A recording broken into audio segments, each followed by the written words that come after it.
I think he would have to start, and Robert will join us when he gets the chance. Good evening, Isaac. Thank you for joining us.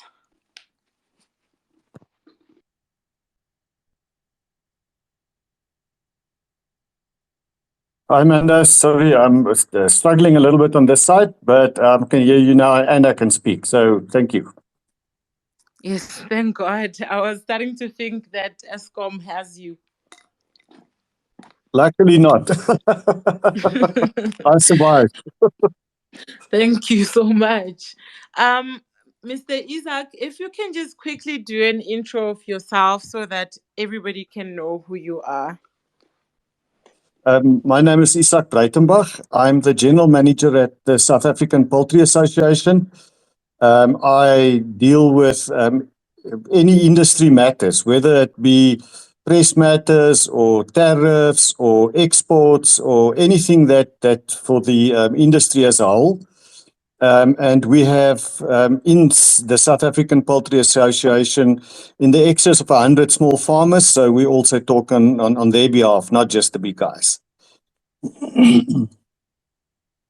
All right. Thank you so much. And today we are talking about uh, exporting of chicken from South Africa to the EU, since actually from Africa.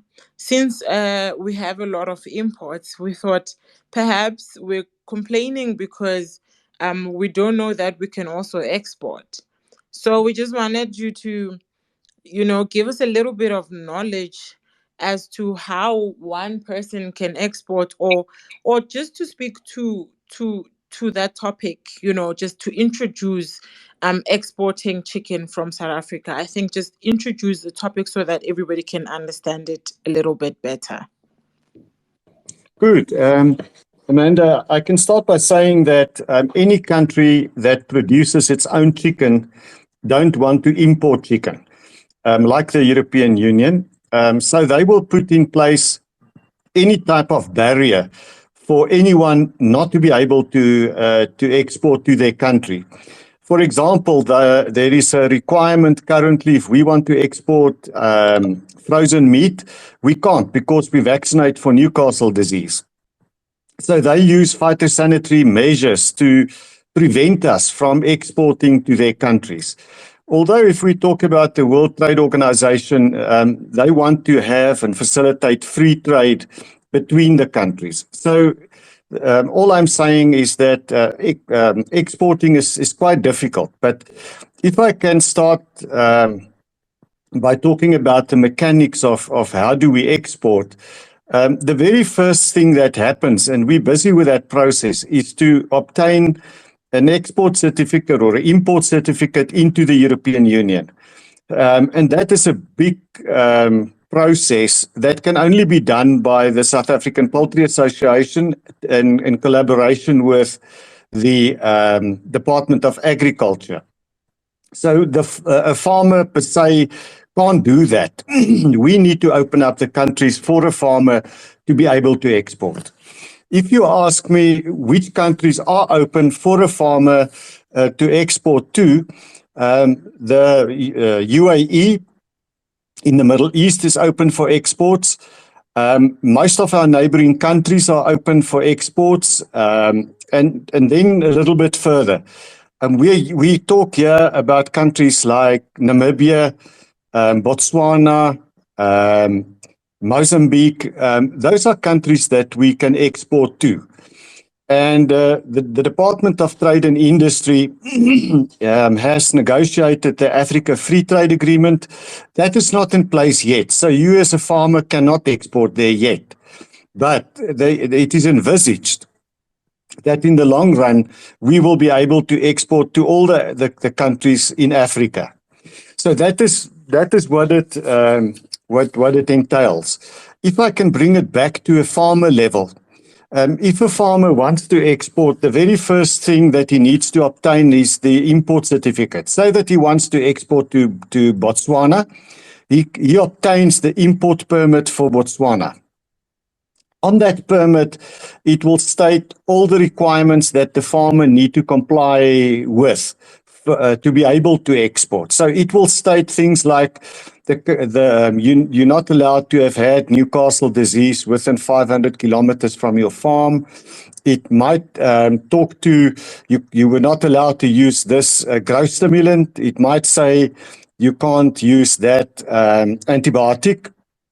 So that is not allowed to. That's part of the requirements. If we just talk Botswana, for example, that you will find on that certificate. Then what obviously needs to happen is that the way that the farmer produces his chicken must comply with that. And that is as a background, basically how the exports will work for a farmer that anticipate to export. Sure. So I think it would be safe to say that other countries protect their farmers way better than our country actually protects us. I see that we have Mr. Robert in the space. I would just like to introduce him as well, and then we can just continue with our conversation. Good evening, Robert.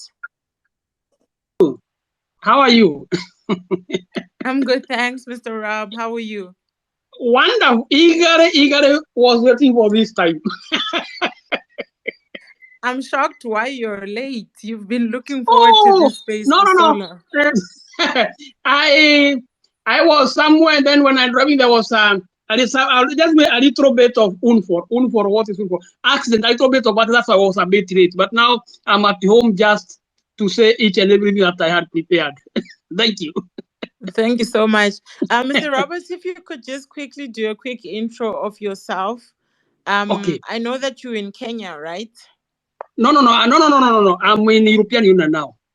I came about, this is my base. I'm a Kenyan, but I'm a resident of European Union. Okay. Please introduce yourself to the listeners, Mr. Rob. Yes, yes, thank you. Yeah, my name is Robert. Robert, I'm from Kenya, but I'm a resident of European Union.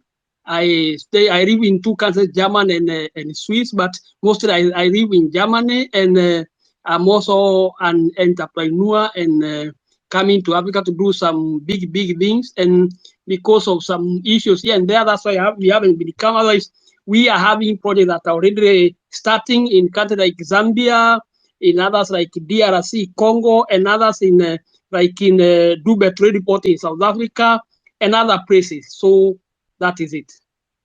And when I forgot to say that we are interested in agriculture. In agriculture, what I mean in agriculture, I mean livestock, fisheries, and poultry. Thank you. Thank you so much, Mr. Rob. Yeah, Um, Mr. Isaac was just telling us a bit about chicken exporting from yeah, Africa from a South yeah, African point of view.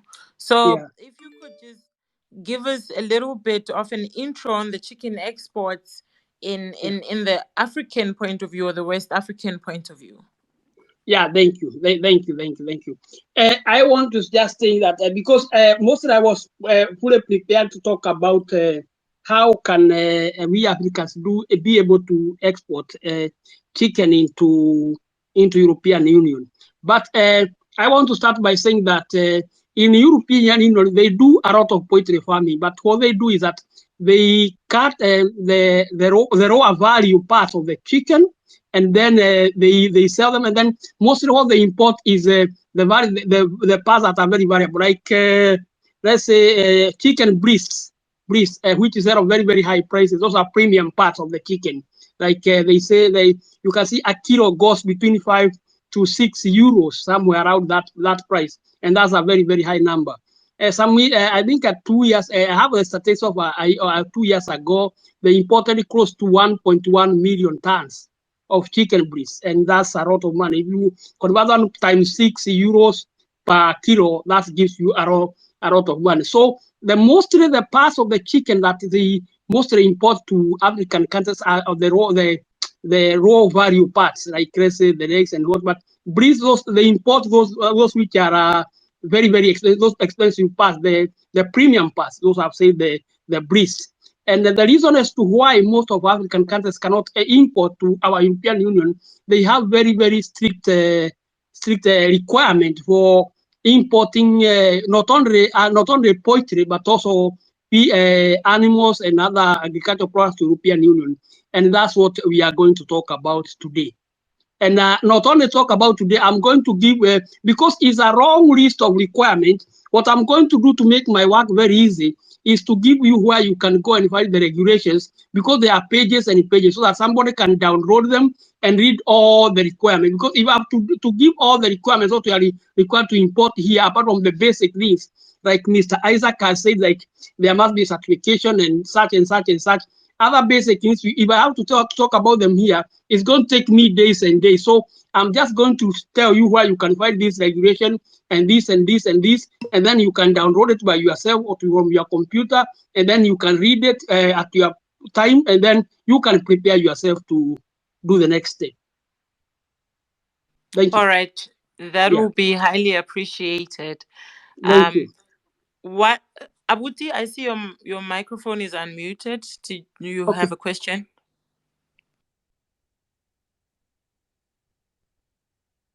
Tukhan? Okay, I'm guessing it's his network. Okay, so what I wanted to find out, Mr. Isaac, is as South African emerging farmers, basically the best way would be for us to start off by trying to access the African market before trying to go to Europe. Amanda, absolutely. If we export only about 1% of all the chicken we produce is exported. Of that, most of the chicken will go into our neighboring countries, and the chicken will be exported as frozen chicken to those countries, and a very small amount will be exported to Botswana as fresh. But that will simply be to supply Nando's in Botswana. So if we look at the easier countries to get access to, and where we already have access negotiated by our governments, that will be our neighboring countries.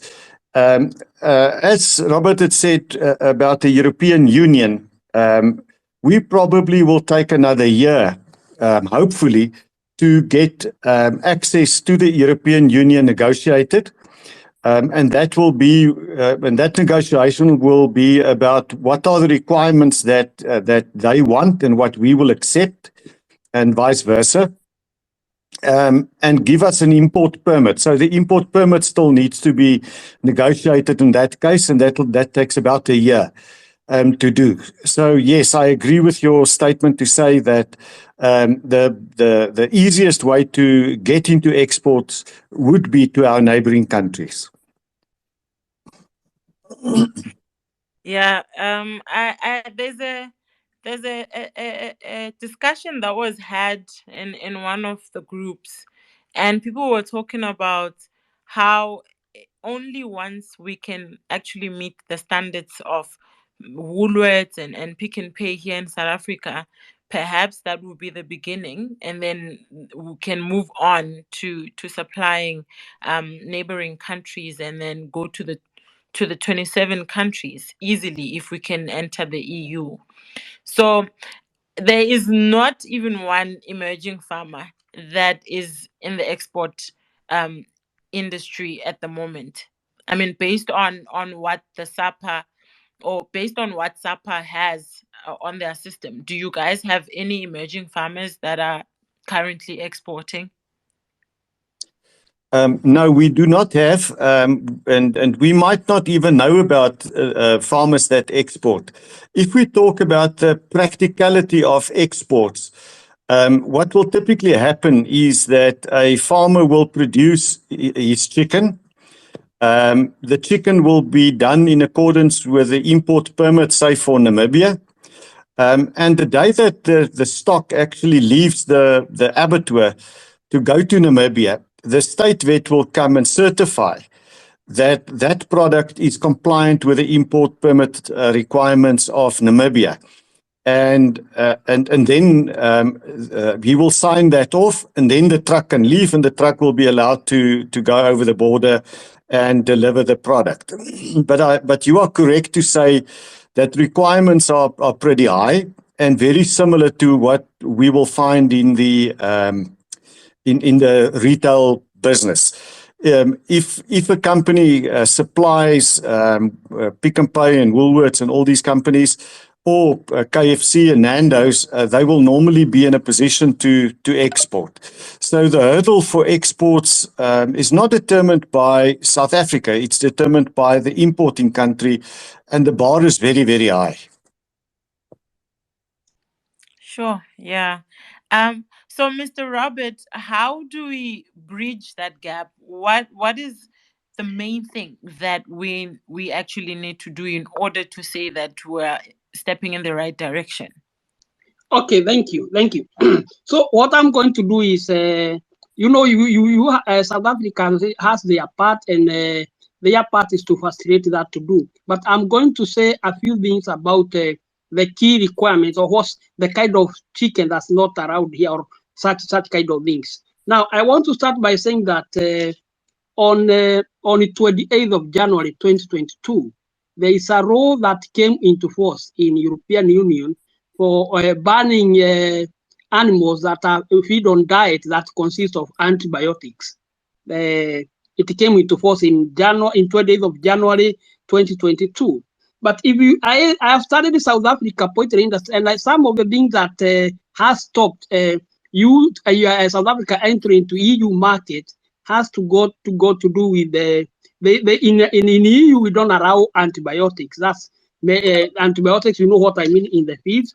We also don't allow hormones, any meat that treated with the growth hormones. We don't also allow that, and also something we call breeding. We don't also allow that in European Union. So I think the first thing to do is to make sure that those key steps are met by South Africa poultry farmers. And for me, from my perspective, I would argue that since South Africa is duty free, you can import them here duty free. I think if the money that South Africa poultry farmers can earn, if we work out, I believe everything is workable. Anything can be done. I fully believe that.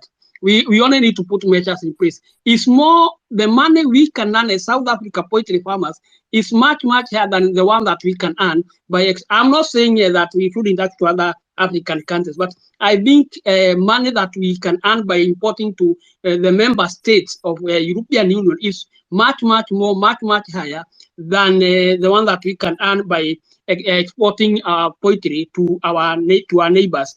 What I think can be done, the key thing is that we just deal with the prime parts of the chicken. That is the chicken breast. We can normally take that and focus on that. We be exporting to the breast, the chicken breast, which I've said it goes up to 5 to 6 euro per kilo here in European Union. And I said about 2 years ago, I have the statistics. We imported about over 1 million tons of chicken breast. So you can see, if we can look at from that angle, we say, okay, when we have the chicken, we slaughter it, and then we just take the breast, we import that prime cut to European Union. The other berets and the others can be exported to lesser neighbors or for local consumption. I think that's for me, that's the starting point we can start with. We just start with the prime cut, and the others can be exported elsewhere. And in order for them to know what kind of feed you use, do they test the carcass in order to qualify you as an exporter first? Do they test what you use to raise your chickens?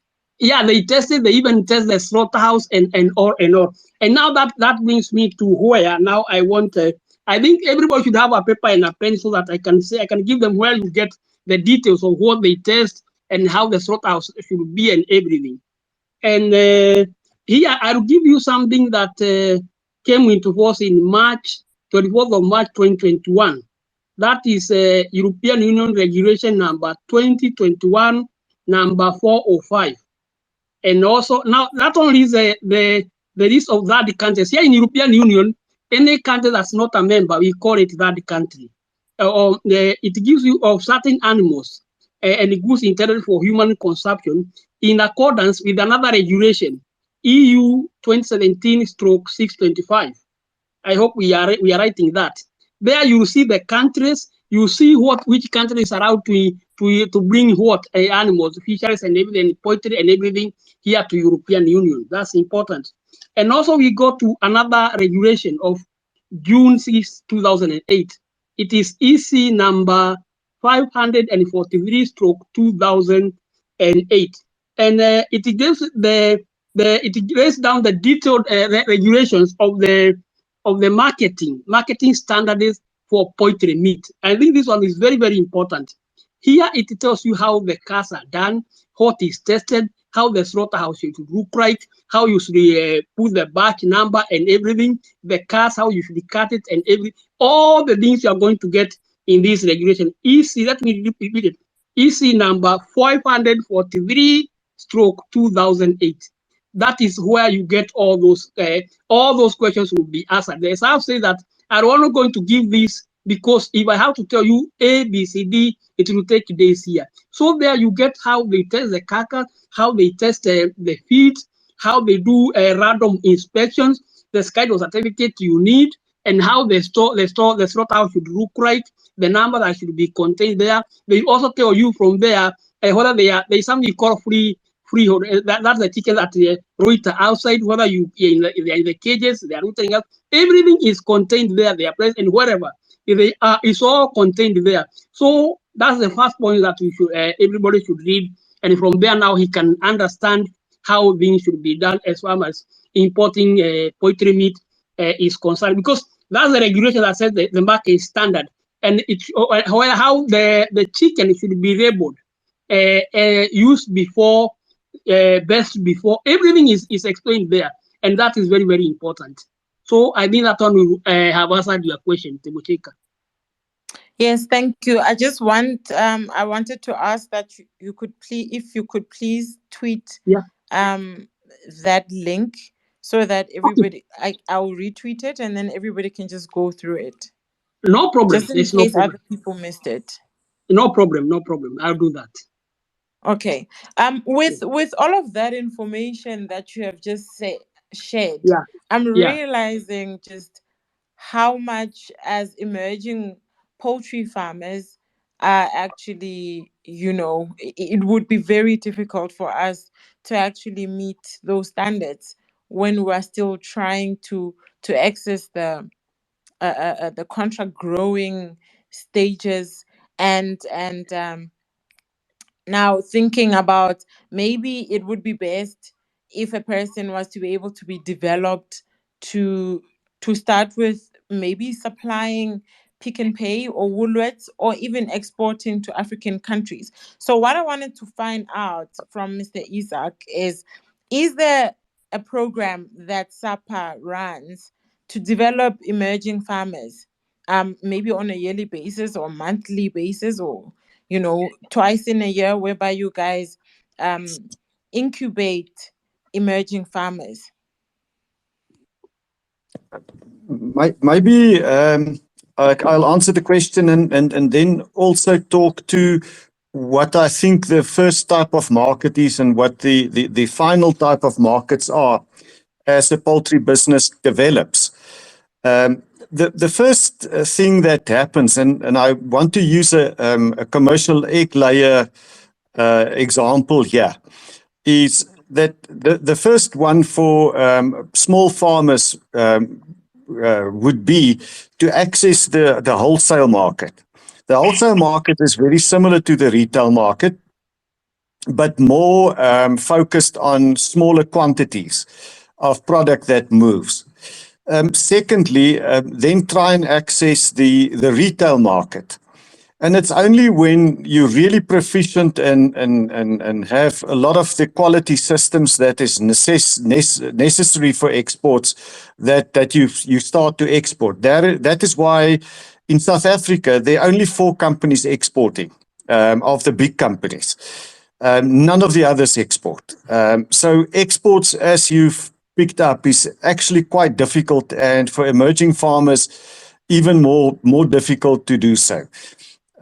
We have got members that started off selling their commercial egg, table eggs, off in the street through vendors, and graduated and got a contract with Spar. And they've accessed the market in Spar and now is a supplier into Spar. And we actually do have quite a number of small scale farmers that's developed in that way in terms of eggs. And the reason I mention eggs are a lot easier than meat because there's a lot of criteria to be met when we produce meat. In terms of your question about SAPA, we don't have a specific program that we do with small farmers. We've got training programs that we expose small farmers to.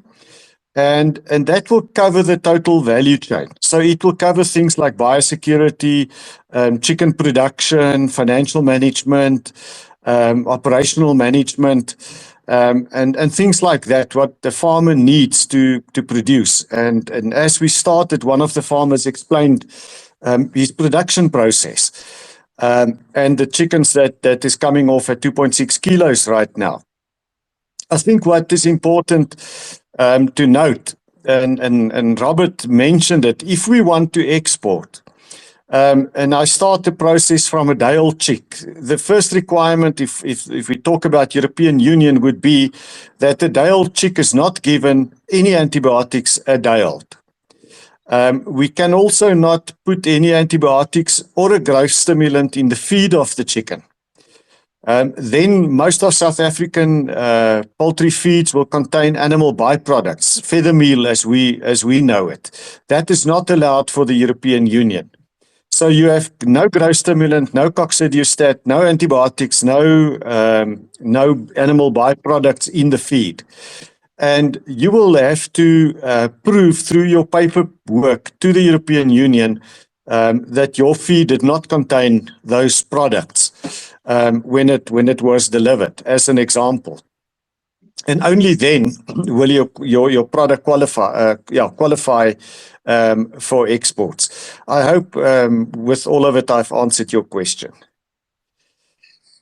Yes, thank you. Abutitsogang, did you want to come in there?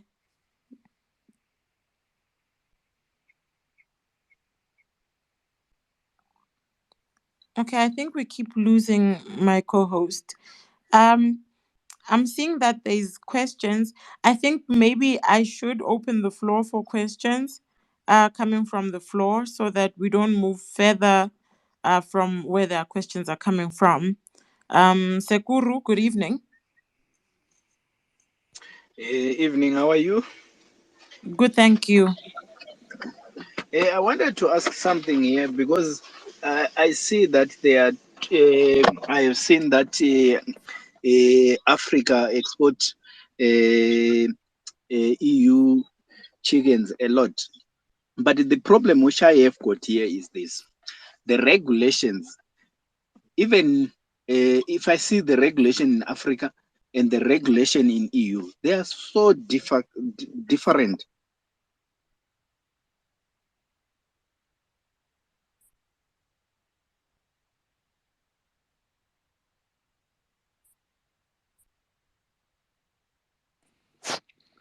I think we've lost Ekuru.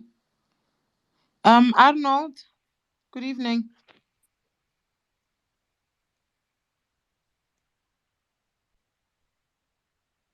Hello, this is Yes, Arnold. Are you getting me?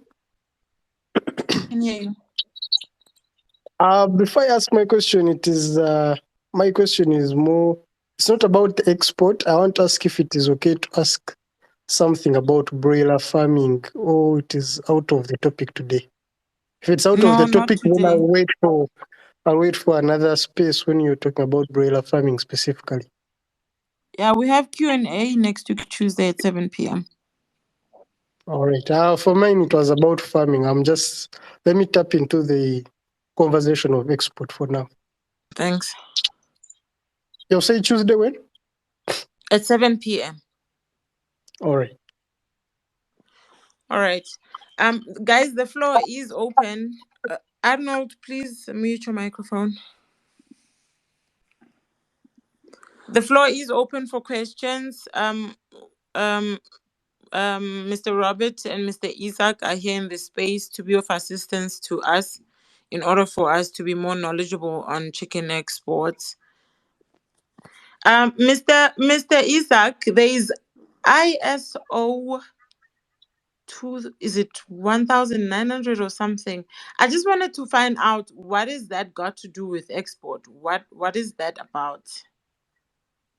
Let me. Amanda, that's a good question. It's ISO 9022. That ISO is what they call for food, and it's merely a quality system for food. So it's got nothing to do with exports. Some of the requirements of for people to export will be addressed in the systems of 9022, but in theory, you can export without having that ISO qualification. That is probably the top food quality certification that one can get is ISO 9022. Oh, now I understand why it came in. So, but you can still export without it. Absolutely, you can export without that certification. Yes. Okay, awesome. Thank you. I don't know if our previous speaker, but it sounded as though he wanted to mention the fact that it is so easy for importers to bring chicken into African countries, while it's been made so difficult for us to export. Is there a particular reason in that, or is just a fault in governance? I can answer that. The first thing um, that we must recognize is the fact of our production systems that we use. So if you look at South Africa and the rest of Africa, simply because of where we are, and with the heat and the humidity that we've got, we tend to have more tropical diseases than what the European Union will experience. For example, Newcastle disease is endemic in South Africa.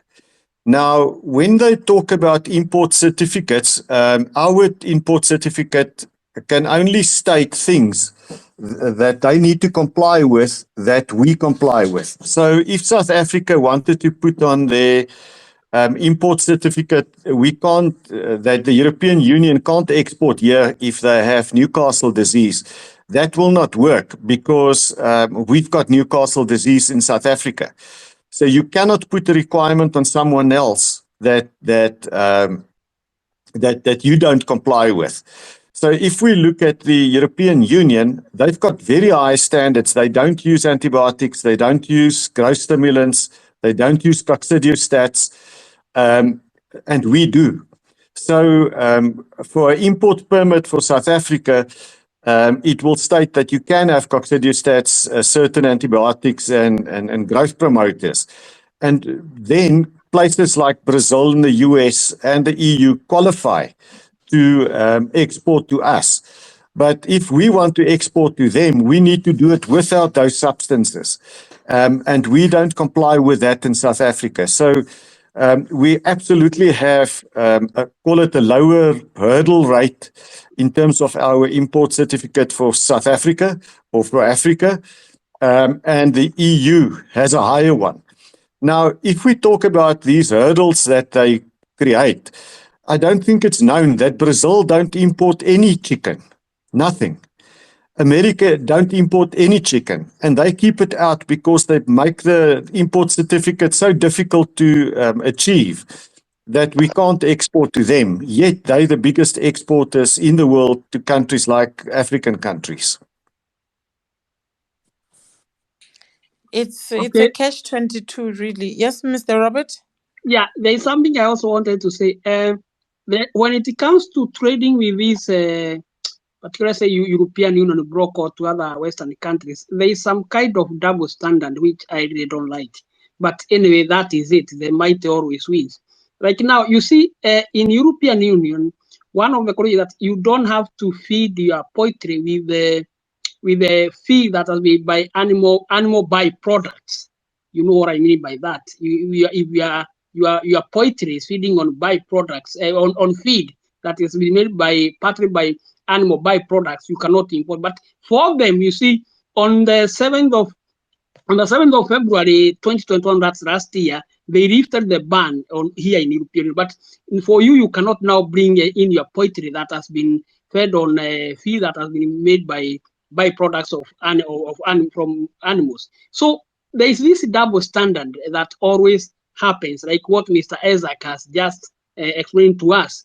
And until maybe further, that's when I like whereby there is an equal level playing ground. But as I've said, the mighty always win. So that's also another key things. But as you have said that it's hard to enter European Union. Me, I believe that everything is possible. But what I can advise chicken poultry farmers, not only in South Africa but also in Africa, is that there is hard work to be done in order to not only poultry, also other products to bring them to European Union. It's not a walk in the park.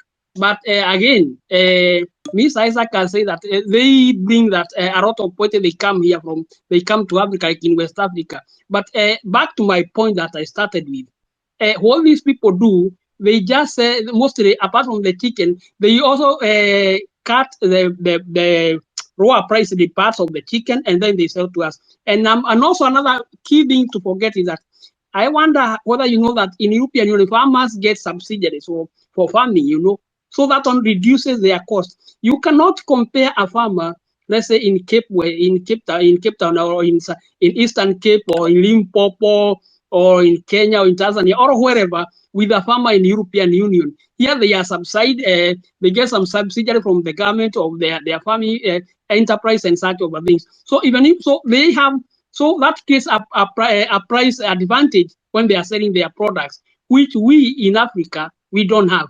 And that's why you see they flood, particularly West Africa, with the chicken and this, and also milk and such kind of things. Because here they produce those products, but they get subsidy from their governments. They pay every year. European Union pay billions to farmers here, but in Africa nobody pays us that. That's why you see the level playing ground is not all that fair. Thank you. So basically, it would mean that before a person can think about exporting chicken, they would have to produce their own feed. Because if I buy feed produced by somebody else, I don't know what is contained in the feed. It might have animal byproduct. Mr. Isaac, I don't know if you know, but if you do, could you please share with regards to the four companies that are exporting? Do they produce their own feed? Amanda, yes, they do produce their own feed, but in terms of feed manufacturing, the client that purchases the feed can specify what is in the feed. So you can actually say that I want this growth stimulant, that coccidiostat. They will give you an option out of a couple of growth stimulants or coccidiostats that you can use, that they keep at the factory. You can do that. You can also specify that the feed must be byproduct free, but then the price of the feed will obviously go up. So in terms of the compliance from a feed perspective, any of the feed mills, if you put that requirement on it, will be able to manufacture the feed for you to be able to export. And they certainly do that for exports to Namibia and some of the neighboring countries. They will do that feed. If we talk about the four companies that export, they are all four of them are very big companies, and they happen to have their own feed mills. Where they will make sure that they comply with the industry. And even at any point in time, if you've bought feed that was delivered this morning, you can get from the feed mill exactly what is in that feed. It will say to you, this coccidiostat, that growth stimulant, Even in cases you will know as producers that when you have disease, you can actually put medication into your feed that the feed mill does for you. So that can be arranged. You don't need to own your feed mill to be able to export. Can I say something? Yes, Mr. Robert. Okay, thank you, thank you. Now, if you, I hope people have written, but I've tweeted something to you. Those I've tweeted all those information where you can find those rules. But, but if you look at that EC number 543 stroke 2008, if you look at Article 11, or if you download it later, you read it. At Article 11, they specifically says the feed must be with a certain percentage of ABCD. So that is a very, very key thing when you are in want to export to European Union. So if you start at Article 11, they say how they are, whether they are outdoors, we are chicken, the kind of feed. And you must also, that's why I say it's not a walk in the park. If you are poultry farm wanting to export here, you must keep the records of who supplies your feed, what is contained in that feed for the last 6 months, so that if they can come and inspect, they will know, they'll take the records and see whatever you have been feeding your chicken. So that feed is very, very important. They must know who is manufacturing your feed, where you are getting them, how you are feeding, all that they must know. And as I've said, an animal byproduct in the feed is not allowed. But for them, they lifted it, but for us from Africa to export it here, it's not around. That's what I wanted to say. You'll find that one in Article 11 of whatever I've tweeted. You'll see the regulation and you can download it. Thank you. Thank you, Mr. Robert. Yeah. Abuti Tukhang, are you available now? Me? Okay. Hey, Amanda, yes, I am here. For some strange reason, I'm able to hear, but I was unable to unmute my mic. In any case, great discussion. I think it can continue. I'll ask my questions at a later stage. Okay. No, I've opened the floor for questions because I've sort of asked the questions that were on top of my list, and it has gotten me to actually realize how far back I am from from being close to the European Union, and the amount of work that needs to still go in. Perhaps in regards to the eggs, Mr. Isaac, you said that it was easier to do the eggs. Um, are there how can a person, is it numbers that a person needs to reach? Where are we in EU in egg production? Eggs are not commercial eggs, table eggs are not a product that is easily exported around the world. And the reason is that the shelf life of an egg is about 7 days. And should it go by water, it will take about 6 weeks to get to another destination. So we don't find that a lot of eggs are traded in global terms to the European Union or from the European Union to us. But what we do have is that we are exporting eggs to our neighboring countries because we can do that within 7 days of the production date of the eggs. And those eggs are exported. I know specifically to Namibia and to Botswana. I'm aware of table egg exports to those countries. There are also exports taking place on an ad hoc basis to Angola. We must also try and understand that there are countries that's very difficult to export to. And let me mention a couple. And normally they have their own industries. So if you want to export to Zimbabwe, Zimbabwe don't accept any chicken imports from South Africa, neither the chicken nor eggs. Malawi is a country that doesn't accept any imports, and they've done that to protect their own industries.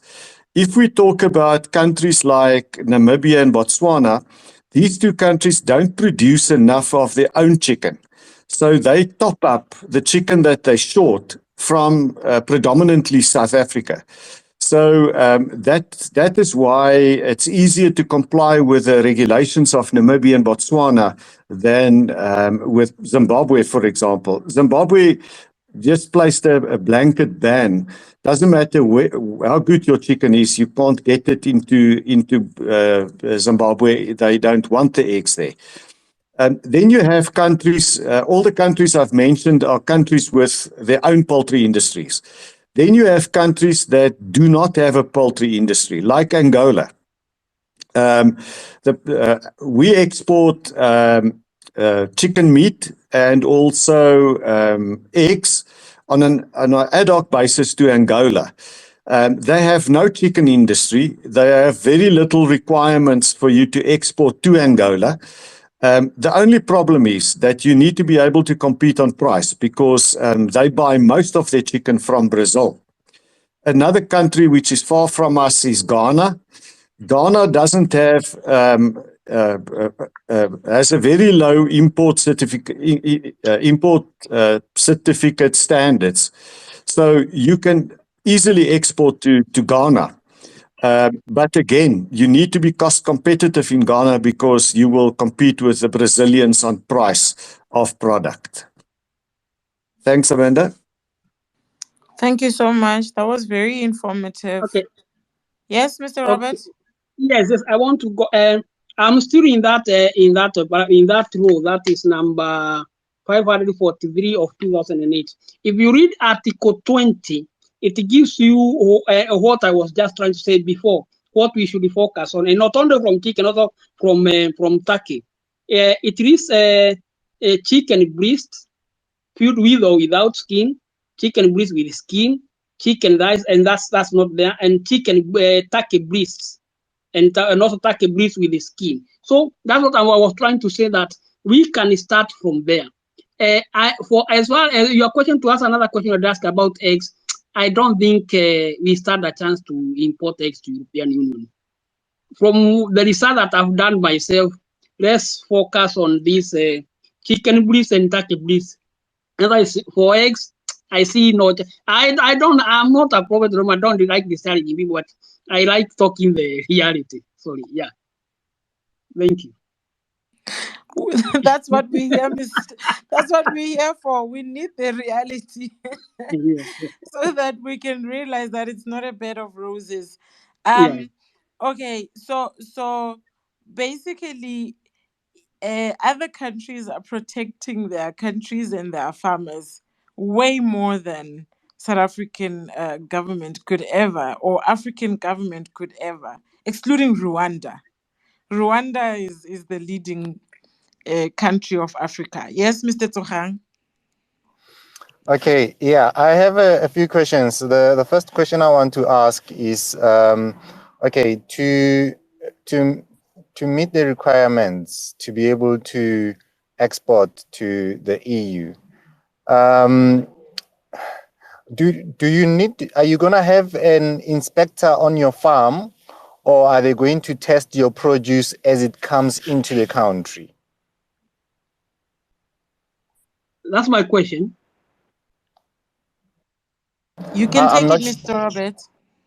Okay. He asked two questions. Okay, go on. He asked another one, I think.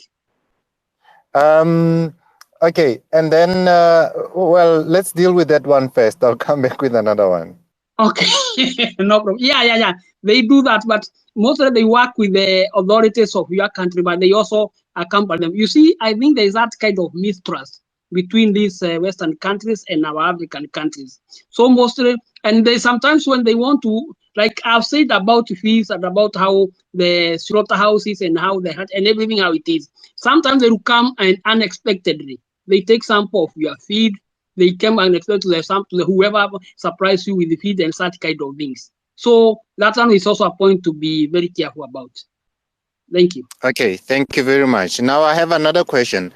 I've Yeah. noticed that lately, whenever there's a bird flu in the world, in Yeah. most cases, Brazil and China, they don't experience the bird flu. Is it possible that do we have people there who are actually inspecting to see that they don't have the bird flu, or is it a situation of we take what they report as is. Yes, you should also know that we also Ukrainian also import some chicken parts from China. But about chicken food, that one, I'm not very much aware how that one goes. Sorry for that.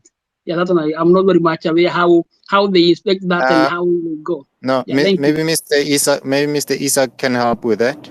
Thank you. Yeah. So, yes, it is an anomaly that Brazil and China don't get bird flu. And unfortunately, we don't have any evidence that they have had bird flu or are having bird flu at the moment. But that is standing out, and people talk a lot about that. I think bird flu, obviously, I think people globally are talking about bird flu as becoming endemic. In other words, it means that it's repeating itself, and we struggle to get rid of it. So there's a big global conference in October this year, I think in France, and the World Health Organization will then discuss whether bird flu is, my words, so out of control that we need to start to think of vaccination. So in vaccination, the vaccination technology is there. It's not a problem whatsoever. The problem is trade. If you vaccinate with a live virus, it means the virus is in your chicken. And if South Africa vaccinated and the virus is in the chicken, it can actually spread to Europe if we export to Europe. So the problem with vaccination is about how do we trade when we vaccinated our chickens for high pathogenic avian influenza. But coming back, it's a miracle to us that Brazil and China don't get high path AI. Okay, so basically what I've learned so far before my network does its thing is that I stand to be corrected here. It actually takes a nation to prepare its farming sector for its farmers to be able to export to other nations. Because in my understanding, when I was at the KZN Poultry Institution, one of the lectures actually mentioned that in Brazil, their farmers are so highly subsidized that it is actually becoming impossible to compete with them. Now, it seems like then Africans, as we are individual farmers, and we would be wanting to meet these regulations, which for me, it looks like it's easy if a nation was to say we are going to get our standard up to date and we're going to export, then it can be possible. I mean, at the end of the day, I'm aware of the feed that one can buy from one of the shops I don't want to mention, which doesn't have the growth hormones and the animal products, as you say. They actually call it green. And it's quite expensive, and you can only buy it in tons unpackaged. So I think that then, that being said, Amanda, I did have high hopes coming into the space, but as the more I become educated, the more I realize that these are very, very high hopes. There's no ladder that can get there right now. I have the local market to look at, but yeah, it all makes sense. And thank you very much for the valuable information that our speakers are sharing today. Thank you. You know, one thing that I can say is that when a person can supply a supermarket, you get to a point where you realize that the type of standards that you need to meet and all of that, but it is quite a stepping stone. I mean, I've in the past supplied okay grocer or okay foods with chicken, and it's quite an experience. You are told how much you need to charge for your chicken and so on and so forth. But it's a learning curve, and I think it's basically what would teach us as farmers to stick to these standards that are set so high in order to actually go to the export market, because surely South Africa is not the only place to be at. Good evening, Paulo Peto.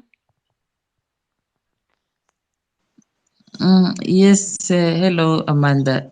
My name is Fortunate, by the way. So I joined the space a bit late. However, I understand that I think you are. Actually, I have a question. A question is, in this space, are we currently looking at exporting chickens from South Africa to other countries? That's the first question.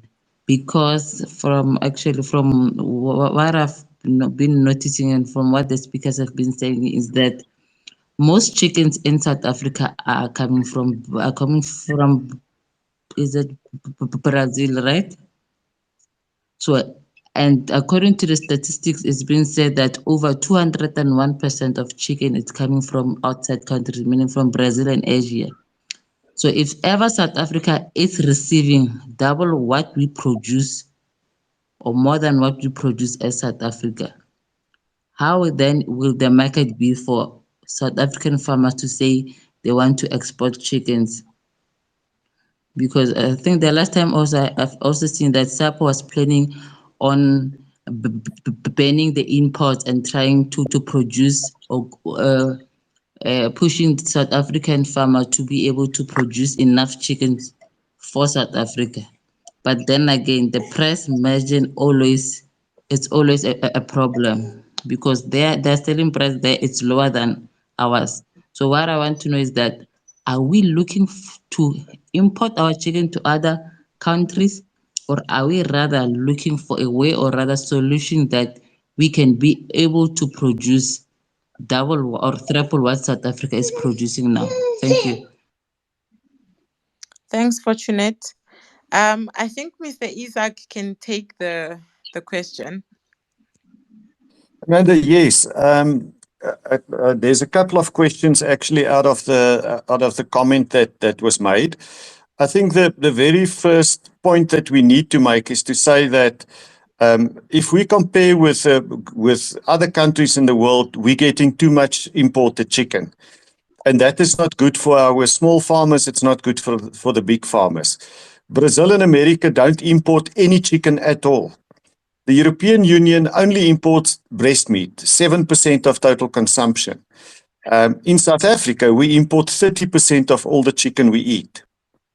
So you can clearly see that that is not good for the industry. SAPA has worked really hard in the last couple of years to fix that. And we've got 9 anti-dumping duties in place now that we haven't had before. And what the anti-dumping duty do is to bring the price up to a normal level, the normal prices that you as a producer actually know. And let me quote one price. This week, there was thighs imported from Australia at R8.89. Now, you and me know that you can't produce a chicken for R8.89 per kilo. We can't even buy half a bottle of water for that price. So what happened is that the product is sent to us and dumped in South Africa, because if they dump it in their own market, they pull the prices down. And they don't want to do that because they want to keep their industry profitable. So they send it to us, and the product is dumped here. It causes the big companies to suffer, and it causes small companies to go out of business. So it's a huge problem. The second question about exports, absolutely. South Africa, in time to come, need to export more. We need to export cooked product to the European Union because the hurdle is so high that we need to cook all the viruses to die in the product. And then we only need to comply with the residues. In other words, with antibiotic residue, coccidiostat, growth stimulant type of residues. So that will halve the problem for us to export to the EU. But one thing that we mustn't forget is the Africa Free Trade Agreement, which says we actually want to export amongst Africa chicken products and other products as well.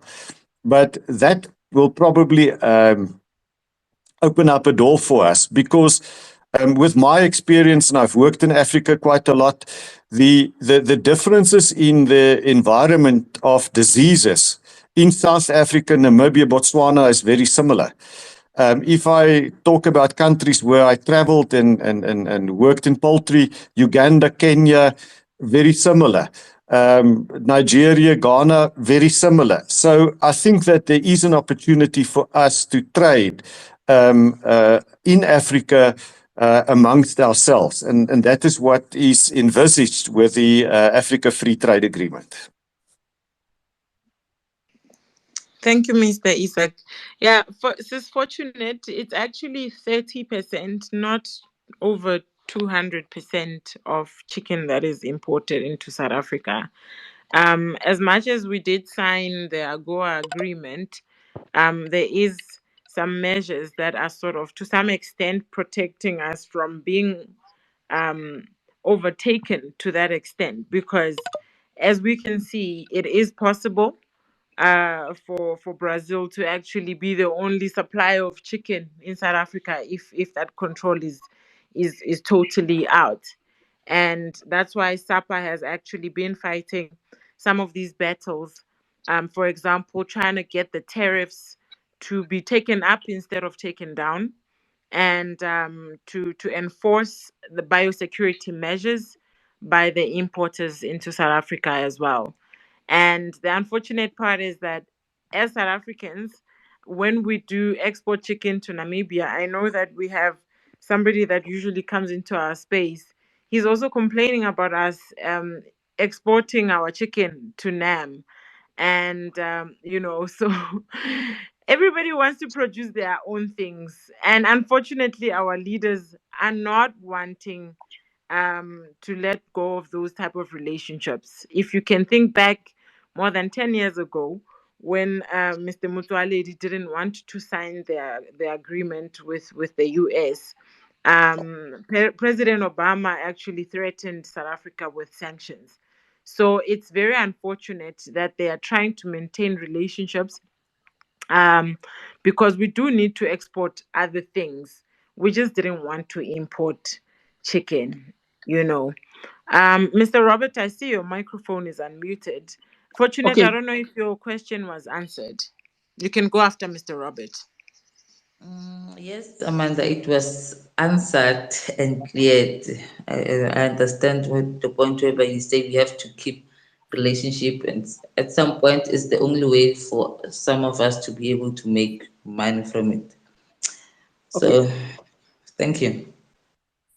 Okay, Amanda, what I wanted to talk about now is just to give a snapshot of the value of the import of these prime cards. And I'll talk about only 4 countries.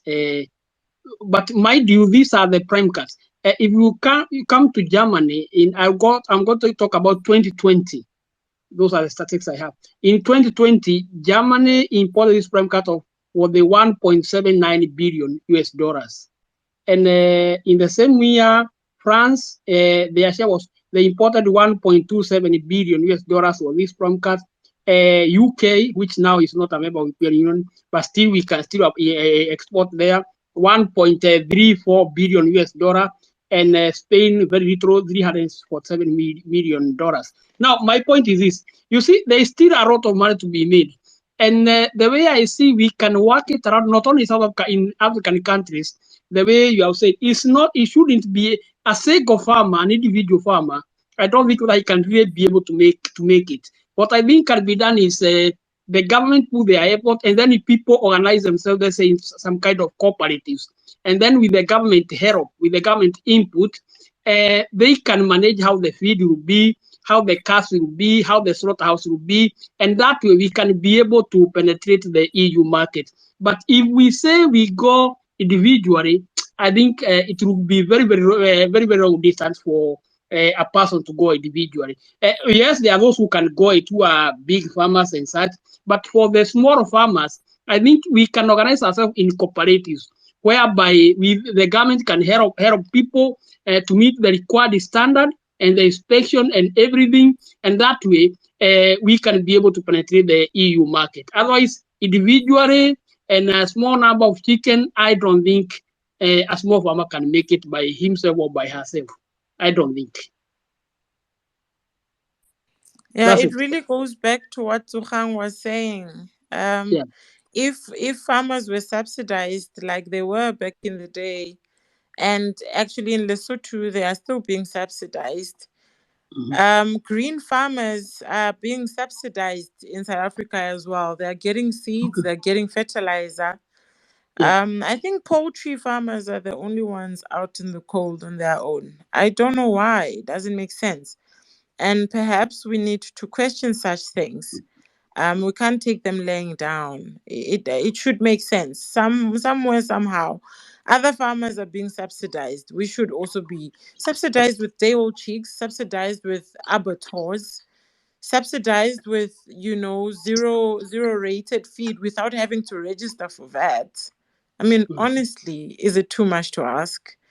Um, guys, I think I've reached the end of my questions. And I am about to close the space because I opened the floor at 7:30 for questions, and none of you are coming up. So I think maybe the questions I asked were good enough for you, and you are satisfied. Um, Abutito Hang has a question, and Ryan is trying to connect. After Ryan, Abutito Hang is gonna go first, and then Ryan is gonna go after, and then from there we're doing closing remarks. Yes, Abutito Hang. Yeah, I just wanted to talk through the question that says, are we looking to export or what are we doing? I think the importance of today's space for me is to say that it's necessary to know what is it that we are not doing that others are doing. It's very, very important. And it's also important to know that if you were to try and do it, what would be required. So, I mean, for all the poultry farmers sitting here, I mean, there's things like what I didn't know is the ingredients that goes into the feed of the chicken that is to be exported and so forth. So that's important. Now, what I want to say is for small scale farmers, if there's any desire to someday export, it makes sense then to also start raising your standards to be able to can supply the Lifting Jesus local. higher, higher, higher, higher, higher. I'm Hello? going to remove Ryan from being a speaker Lift because Jesus higher, higher, higher. he's being I don't know, what do you even call this? That is inconsiderate. Also, Abuti, you Amanda, can go ahead. yeah, you should remove these people with scary names. They can come to our DMs and ask questions if they want. Anyway, I've removed yeah, him altogether from the space. He must go. Busy lifting Jesus higher here. they need to understand that there's protocol that needs to be followed here. So yeah, I was just saying that for a small scale farmer who's there wondering why we're having this topic, you can actually learn today what you need to do as far as lifting your standard is concerned. And unfortunately, also one subject that we're not looking at is the transport of these exports. So I am concerned about that in the back of my mind when I'm hearing about, yes, meeting the standards, but are we looking at the cost, or is it free now to take my chicken to EU once it meets the standards? Thank you. Pokemon? Yeah. Hello. Yes, the floor is yours. Can I speak later? All right. How's Where Amanda? Pokemon? Mute and remove. Batla go di DMing, please. And then I reach less space. I like Okay. chicken fries.